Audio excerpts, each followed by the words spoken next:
Today we're going to read another trickster tale called Anasi and the Moss-Covered Rock.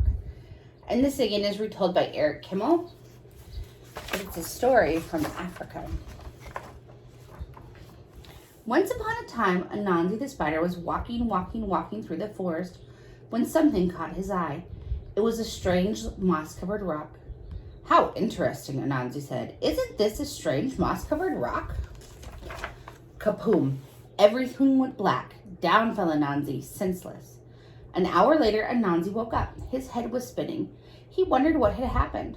"I was walking along the path when something caught my eye. I stopped and I said, 'Isn't this a strange moss-covered rock?'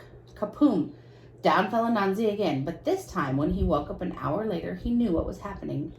'Aha,' said Anasi, 'this is a magic rock. And whenever anyone comes along and says the words, "Isn't this a strange down he goes.'" "This is a good thing to know," said Anasi, "and I know just how to use it." That tricky Anasi, I wonder what he's up to. So Anasi went walking through the forest until he came to Lion's house. Lion was sitting on the porch. At his feet was a great pile of yams. Anasi loved yams, but he was too lazy to dig them up himself. Anasi said to Lion, "Hello, Lion, it's very hot today. Don't you think so?" "Yes, Anasi," said Lion. "It's terribly hot." "I'm going to walk in the cool forest," said Anasi. "Would you like to come?" "I certainly would," said Lion. And almost skipped a page. So Lion and Anasi went walking through the forest, and after a while, Anasi led Lion to a certain place. "Lion, do you see what I see?" "Oh, yes, Anasi," said Lion. "Isn't this a strange moss-covered rock?" Kapoom! Down fell Lion. Anasi ran back to Lion's house and made off with Lion's yams. An hour later, Lion woke up. His head was spinning. Anasi was nowhere to be seen. And when he got home, he found that every single one of his yams was gone. Lion was very sad. But Anasi was very happy. He couldn't wait to play his trick again. Once more, Anasi went walking through the forest. This time he stopped at Elephant's house. Elephant was sitting on his porch. At Elephant's feet was a great pile of bananas. Anasi loved bananas, but he was too lazy to pick them himself.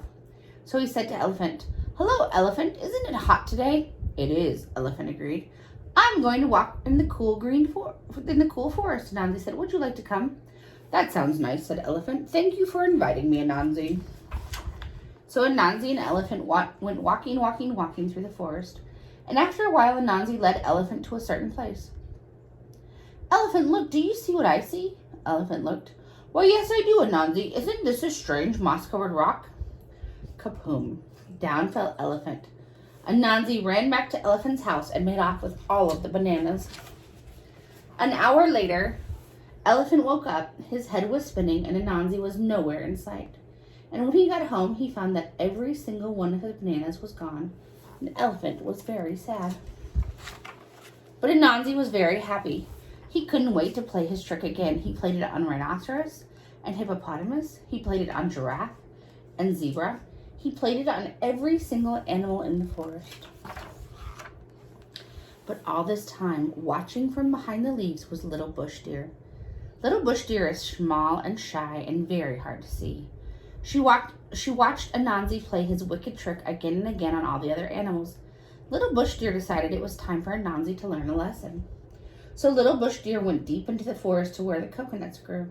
She climbed a coconut tree and threw down a great many coconuts. She carried the coconuts home in a basket and set them on her porch, and then she sat down to wait.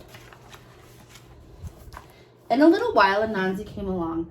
Anasi's eyes lit up when he saw Little Bush Deer's coconuts.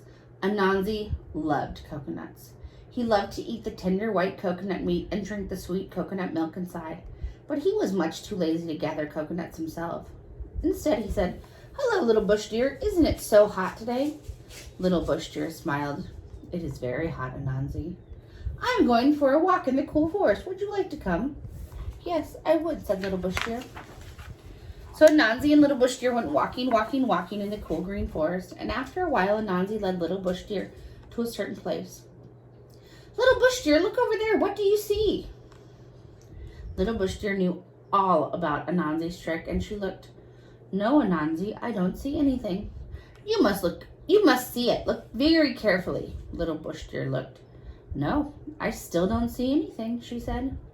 Anansi began to get angry. You must see it. Look over here. Look right where I'm pointing. Do you see it now? No, Anansi, said Little Bush Deer. Anansi stomped his legs. You see it. You just don't want to say it. Say what? Little Bush Deer said. You know. Is that what I'm supposed to say?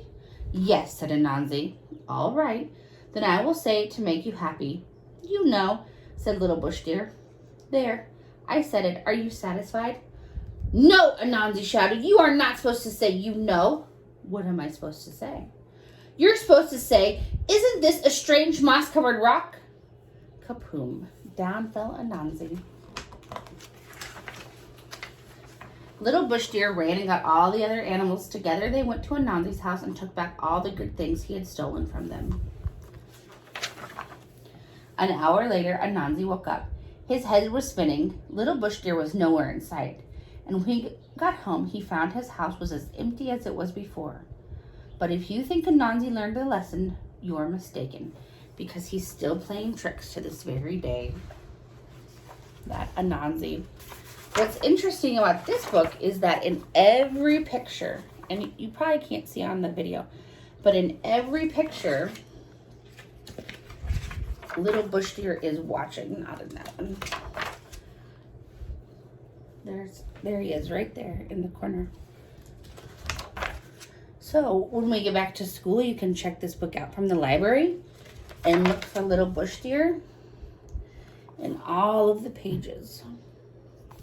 Because some of them he's quite trickily hidden. Look, he's right there in the corner. So he's watching.